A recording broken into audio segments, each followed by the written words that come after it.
हूं आपके साथ पराग गुप्ता और आप देख रहे हैं इंडिया न्यूज उत्तर प्रदेश उत्तराखंड।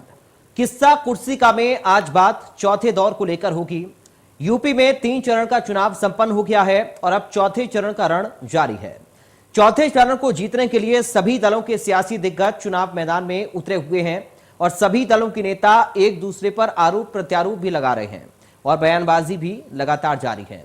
लेकिन इन सब के बीच जमीनी मुद्दे नेताओं के भाषणों से गायब हैं और अपने भाषणों में कोई आतंकवाद का जिक्र कर रहा तो कोई अपने भाषणों में बड़े बड़े सपनों को दिखा रहा है, लेकिन जो मुद्दे जनता से जुड़े हैं उस पर कोई बात कर नहीं रहा। चुनाव की तारीखों के ऐलान से पहले सभी दल यही वादा कर रहे थे कि हम 2022 में चुनाव विकास और जनता के मुद्दे पर ही लड़ेंगे, लेकिन जैसे ही राजनेता चुनावी मैदान में उतरे वो सभी मुद्दे भूल गए और सिर्फ हवाई बातें करने में लगे हुए हैं।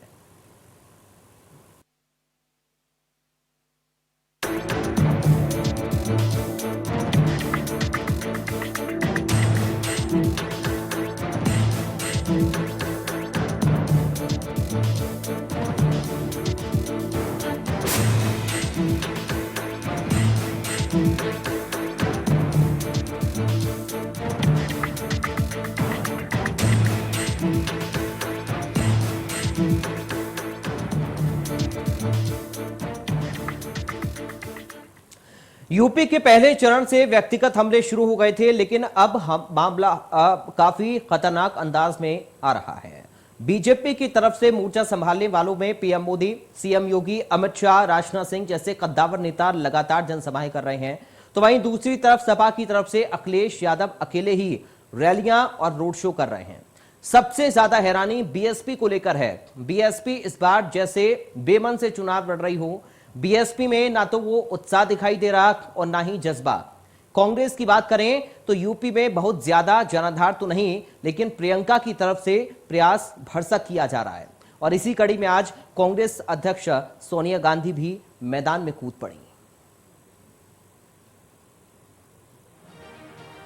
यूपी विधानसभा चुनाव 2022 के 3 चरणों की वोटिंग खत्म हो चुकी है।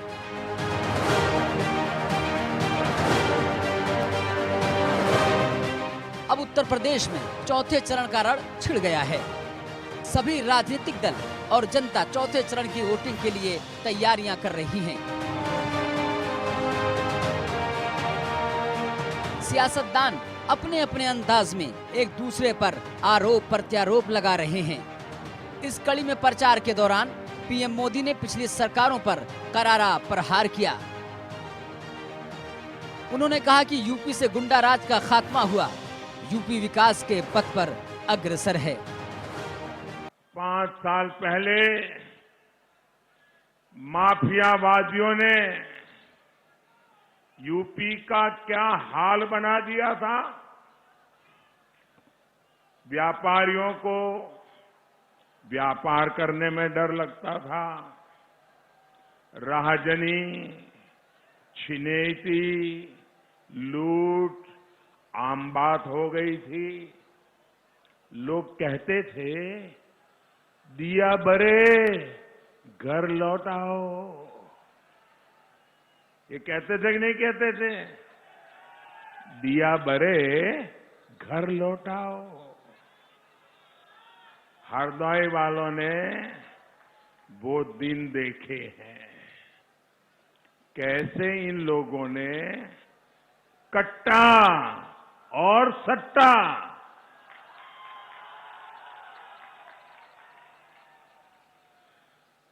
एक कट्टा और सट्टा वालों को खुली छूट दे रखी थी। एक तरफ मोदी, दूसरी तरफ योगी समेत पूरी बीजेपी की टीम अपने सबसे बड़े प्रतिद्वंदी अखिलेश को हर मोर्चे पर घेर रही है। गन्ना किसान, पाकिस्तान, हिंदू मुसलमान से आगे बढ़कर अब लड़ाई आतंकवाद पर आ पहुंची है। मैं अभी थोड़ी देर पहले अहमदाबाद की एक न्यायालय के फैसले को पढ़ रहा था। अहमदाबाद में एक सीरियल ब्लास्ट हुआ थे, कई लोग मारे गए थे और भाइयों बहनों उस सीरियल ब्लास्ट की घटना के लिए जो आतंकी जिम्मेदार थे, उसमें आजमगढ़ के संजरपुर का भी एक आतंकवादी था। और इससे भी गंभीर बात है, उस आतंकवादी को आज वहां की माननीय न्यायालय ने मृत्युदंड की सजा दी है।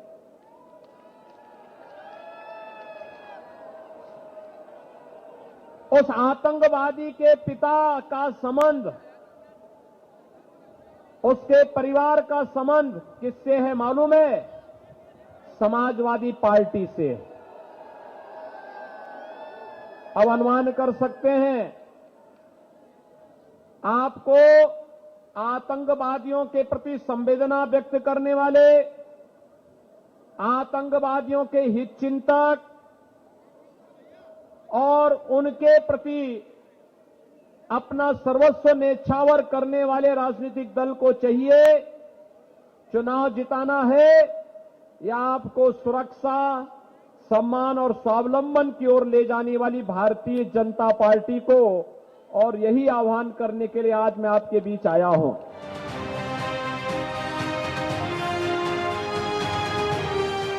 बीजेपी की पूरी टीम को जवाब देने के लिए सपा के इकलौते सिपह सलार अखिलेश यादव मोदी और योगी के हर वार पर अपने तरीके से पलटवार कर रहे हैं। अखिलेश ने कहा कि बीजेपी सिर्फ झूठ बोल रही है। जितना बड़ा नेता उतना बड़ा झूठ बोलने का प्रचलन है। अगर कोई आंख बंद कर ले, उसके लिए मैं क्या कर सकता हूँ? मुख्यमंत्री जी 5 साल रहे बाबा मुख्यमंत्री, आपने अपने मेडिकल कॉलेज को वो सुविधाएं क्यों नहीं दी? डॉक्टर और स्टाफ को जो सुविधाएं पीजीआई की हैं, जिम्मेदार कौन है? अगर आप अपने गोरखपुर को एक्सप्रेसवे नहीं जोड़ पाए, जिम्मेदार कौन है? और जो विकास हुआ है सफाई का, वो एक दिन का नहीं है, कितना लंबा समय हुआ। क्योंकि हमारे बाबा मुख्यमंत्री को कोई काम अच्छा करना नहीं है, अच्छा काम देखना नहीं है। और ताज्जुब तब होता है कि इनका बड़ा नेता हो, छोटा नेता हो या कोई नेता हो, सब झूठ बोल रहे हैं। इन सभी वार पलटवार का मतलब यह है कि तीसरे चरण के बाद चौथे चरण के रण को जीतने के लिए हर जतन किए जा रहे हैं। लेकिन आइए समझाते हैं कि चौथे चरण में कहां-कहां चुनाव होना है। लखनऊ, पीलीभीत, लखीमपुर खीरी, सीतापुर, हरदोई, उन्नाव, रायबरेली, फतेहपुर और बांदा।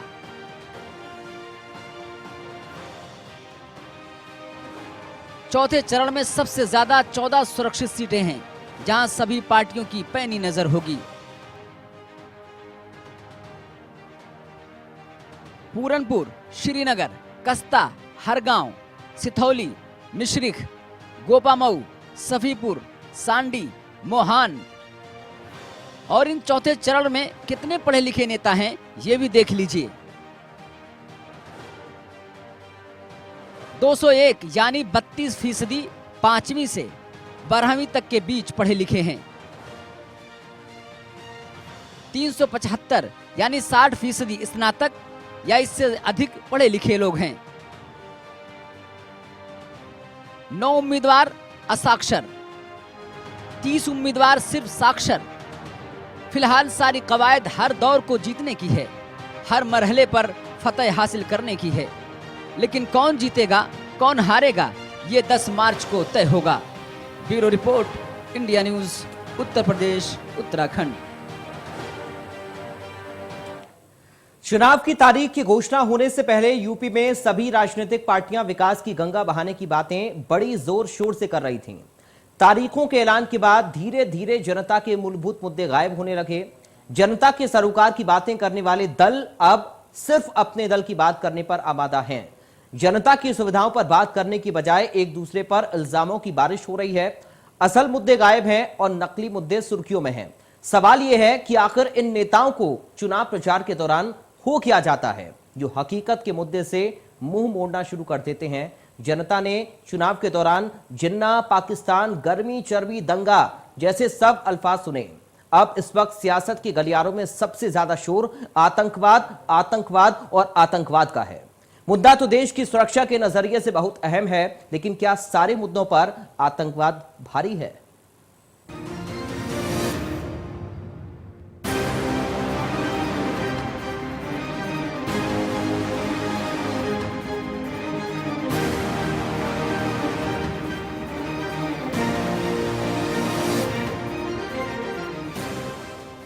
जब पहला चरण हुआ तो मुद्दा गन्ना, किसान, जिन्ना, पाकिस्तान, 80 बनाम 20 के शब्दों से नेता जनसभाओं को संबोधित कर तालियां बजवा रहे थे। जब दूसरा चरण हुआ तो मुद्दा दंगा, कानून व्यवस्था, गर्मी, चर्बी जैसे अल्फाज से जनता के असल मुद्दे गायब होते जा रहे थे। जब दौर तीसरे चरण का आया तो परिवारवाद, जातिवाद, क्षेत्रवाद के आरोप से नैया पार लगाने की कोशिशें होती रही। अब जब चौथा चरण का दौर चल रहा है तो मुद्दा मूलभूत सुविधाओं का नहीं, विकास का नहीं, शिक्षा का नहीं, बेरोजगारी का नहीं, अस्पताल, कानून व्यवस्था का नहीं, बल्कि अब जुबानी जंग तक सिमटता जा रहा है यूपी विधानसभा का चुनाव। अब इस वक्त जो अल्फाज सबसे ज्यादा चर्चा में हैं, वो है आतंकवाद। बीजेपी एक तरफ सपा को आतंकवादियों को संरक्षण देने की बात कहकर घेर रही है, साथ ही सपा के साइकिल निशान पर भी जोरदार हमला कर रही है। अहमदाबाद के सीरियल ब्लास्ट में 38 आतंकवादियों को सजा दी, उसमें से फांसी की सजा भी दी गई, आजीवन कारावास की सजा भी दी गई। और भाइयों बहनों, उत्तर प्रदेश के भी उसमें से कुछ आतंकी थे और उनमें से एक आतंकवादी का परिवार तो समाजवादी पार्टी के राष्ट्रीय अध्यक्ष के साथ समाजवादी पार्टी को वोट मांगते हुए देखा है हमने। समाजवादी पार्टी का प्रचार कर रहा है। आप अनुमान कर सकते हैं, सपा नई हवा है, वही सपा है। सपा का हाथ साथ, यानी सपा का हाथ आतंकवादियों के साथ, ये एक बार फिर से साबित हो गया है।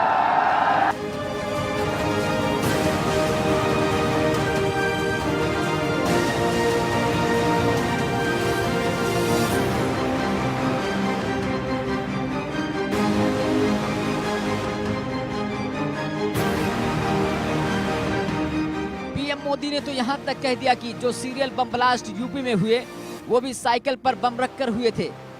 साथ ही पीएम ने कहा, समाजवादी पार्टी और कांग्रेस नेताओं का रवैया खतरनाक है। ये लोग ओसामा बिन लादेन जैसे आतंकवादी को जी कहते हैं, ये लोग आंसू बहाते हैं। शायद ही पहली बार आतंकवादियों ने धमाका किया होगा, वहां भी काफी लोग मारे गए। लेकिन इन्होंने क्या किया साथियों, इन्होंने क्या किया, यहां समाजवादी पार्टी का जो चुनाव सिंबल है ना, उनका चुनाव का निशान है ना, तो शुरू में जो बम धमाके हुए वो सारे के सारे बम धमाके उन्होंने बम साइकिल पर रखे हुए थे। अब देखिए, साइकिल पे बम रखे हुए थे और जहां लोग सब्जी वगैरह खरीदने के लिए आते हैं वहीं साइकिल पार्क करके चले गए थे और एक समय चारों तरफ ये साइकिलों पर रखे हुए बम धमाके फूटे। मैं हैरान हूं, ये साइकिल को उन्होंने क्यों पसंद किया। इस वक्त सपा को आतंकवाद के मुद्दे पर बीजेपी की पूरी टीम हर तरफ से अखिलेश यादव को घेरने का प्रयास कर रही है। सबसे ज्यादा चर्चा इस वक्त फिजाओं में दहशतगर्दी ही छाया हुआ है। बहन प्रियंका का मैं इंटरव्यू देखकर आया, उनको पूछा कि टेररिज्म के लिए आपका क्या मानना है। इन्होंने कहा कि ऐसी फिजूल बातों के लिए हमारे पास वक्त नहीं है। माताओं, भाइयों, बहनों, आप एक बात का निर्णय कर लो। एक और कांग्रेस की नेत्री प्रियंका गांधी कहती है टेररिज्म फिजूल बात है, इस पर रोक लगाना फिजूल बात है। दूसरी ओर उनके नेता सलमान खुर्शीद कहते थे अहमदाबाद के बम धमाकों में सिमी के लोग जो पकड़े गए वो बेगुनाह है, उनको छोड़ देना चाहिए। उनकी पैरवी भी करी एक और एक कांग्रेस पार्टी। दूसरी ओर समाजवादी पार्टी, जब सत्ता में आए अखिलेश बाबू, संकट मोचन मंदिर पर हमला हुआ था, बम धमाका हुआ था, कई निर्दोष लोग मारे गए, लखनऊ में बम धमाका हुआ था। इस सारों को छोड़ने का उन्होंने घोषणा पत्र में वादा किया था। मित्रों, घोषणा पत्र में ये तो इलाहाबाद हाई कोर्ट ने दखल कर दी तो रुक गया, वरना सारे आतंकवादी मुक्त हो जाएंगे। वहीं प्रियंका गांधी ने चुनाव के दौरान आतंकवाद जैसे मुद्दे को फिजूल की बात कहकर टाल रही हैं। प्रियंका ने कहा कि वो जानते हैं कि ये सब झूठ है, लेकिन चुनाव की वजह से वो ये सब बातें कर रहे हैं। उन्होंने कहा कि उत्तर प्रदेश में इतने सारे पद खाली हैं, इसके बाद भी यहाँ बेरोजगारी क्यों है। उन्होंने कहा कि पीएम मोदी को केवल प्रासंगिक मुद्दे पर बात करनी चाहिए। अपने स्पीच में बोला है कि जो ऑपोजिशन है, सपा और कांग्रेस टेररिस्ट के सिंपैथाइजर हैं। आपका क्या स्टैंड रहेगा प्रधानमंत्री ने? इन फिजूल की बातों का तो जवाब देने का तो मुझे की जरूरत ही नहीं पड़ती मुझे, क्योंकि मैं समझती हूँ कि ये फिजूल की बातें हैं। उनको भी मालूम है कि ये सच नहीं है, वो चुनाव की वजह से कह रहे हैं। ये फिजूल की बातें, आतंकवादी ये वो, क्या फिजूल की बातें हैं? बीजेपी के बार बार आतंकवाद के हमले पर आखिरकार अखिलेश यादव ने अपनी खामोशी को तोड़ते हुए बीजेपी पर करारा वार किया। अखिलेश यादव ने कहा कि कोई भी आतंकवादी है उस पर कार्रवाई की जाए, आतंकवादियों के ऊपर कड़ी से कड़ी कार्रवाई की जाए। बीजेपी रणनीति से चलती है, उन्हें पता है कि चुनाव पहले आरोप लगाया है। आतंकी का मुद्दा बीजेपी की चाल है। जनता ने इस बार भारतीय जनता पार्टी की खटिया खड़ी कर दी है, इसीलिए आप देखेंगे उनके बयान घटिया आएंगे। और जैसे जैसे नाराजगी बढ़ेगी जनता के अंदर, बीजेपी को हार सताएगी। आप बहुत सारे स्टेटमेंट्स बीजेपी के नेताओं के समाजवादी पार्टी के खिलाफ देखेंगे। अखिलेश यही नहीं रुके, बल्कि कहा बीजेपी के बयान हमेशा घटिया किस्म के होते हैं, जिससे जनता को कोई सरोकार नहीं होता। चुनाव बेरोजगारी का है, महंगाई का है, जो देश का पैसा लेकर के बड़े बड़े उद्योगपति व्यापारी भाग रहे हैं। और कम से कम बीजेपी वाले अगर मेरी तस्वीर ये दिखा रहे हैं कि मेरी तस्वीर किसी के साथ है, तो कम से कम जो देश का बड़े बड़े उद्योगपति पैसा लेकर के भागे हैं, उनकी भी तो तस्वीर किसी के साथ है। जो बैंकों का पैसा लेके भागे हैं, गुजरात के सब व्यापारी हैं, सबसे ज्यादा वहां के लोग पैसा लेके गए हैं। आप यूं समझ लीजिए कि चरण दर चरण जुबानी जंग और तेज होती जाएगी, क्योंकि अभी कई दौर का चुनाव होना बाकी है। ऐसे में बयानवीरों के बयान से जनता को और भी रूबरू होना पड़ेगा। फिलहाल जनता सब जानती है कि उसका असल मुद्दा आखिर है क्या। Bureau report, India news, Uttar Pradesh, Uttarakhand.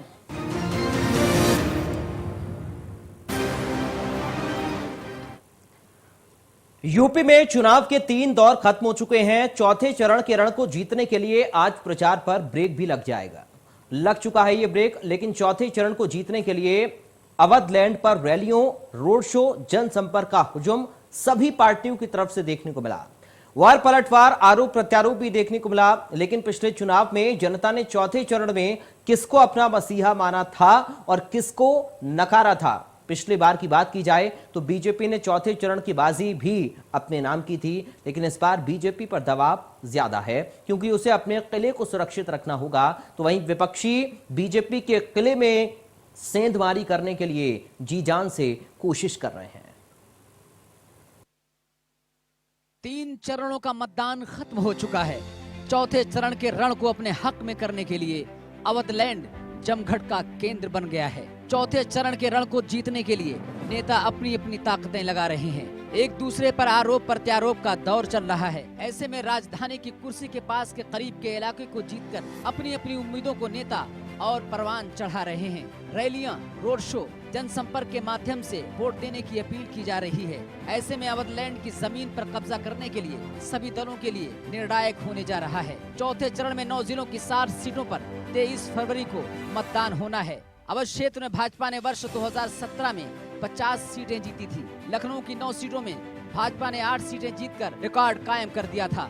ये चरण सपा, बसपा, कांग्रेस के वर्ष 2017 में ठीक नहीं रहा था। सपा को 4, बसपा और कांग्रेस को 2-2 सीटें मिली थी और अपना दल को 1 सीट मिली थी। अयोध्या की सभी 5 बलरामपुर की सभी 4, गोंडा की सभी 7 सीटें भाजपा ने जीती थी। भाजपा पर इन जिलों में एक बार फिर से पुराना दबदबा साबित करने की कड़ी चुनौती होगी, तो सपा बसपा कांग्रेस पर इस विजय रथ को रोकने की होगी।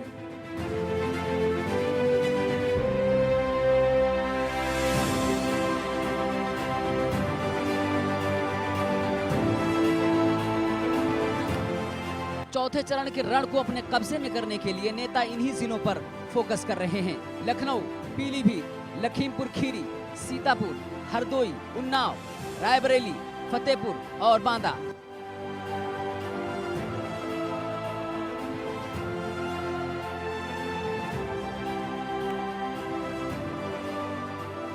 चौथे चरण में सबसे ज्यादा 14 सुरक्षित सीटें हैं, जहां सभी पार्टियों की पैनी नजर होगी। पूरनपुर, श्रीनगर, कस्ता, हरगांव, सिधौली, मिश्रिख, गोपामऊ, सभीपुर, सांडी, मोहान, मलिहाबाद, मोहनलालगंज, बछरावा और नरैनी।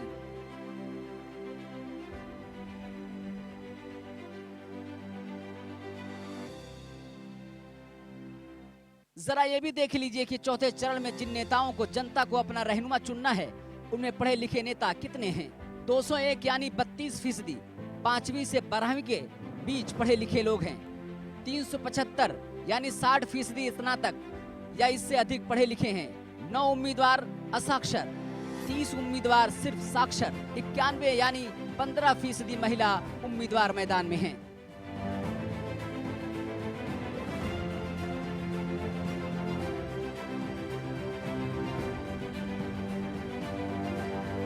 यूं तो जनता के दर पर पहुंचकर सभी नेता जनता का सबसे करीबी और हितैषी बनने की कोशिश करते हैं। कितने गरीब हैं और कितने अमीर हैं, जरा ये भी गौर फरमा लीजिए। 621 में से 231 यानी 37% नेता करोड़पति हैं। लखनऊ पश्चिम से आप उम्मीदवार राजीव बख्शी 56 करोड़ के मालिक हैं। सीतापुर के महोली से सपा प्रत्याशी अनूप कुमार गुप्ता 52 करोड़ के मालिक हैं। हरदोई से बसपा प्रत्याशी शोभित पाठक 34 करोड़ के मालिक हैं।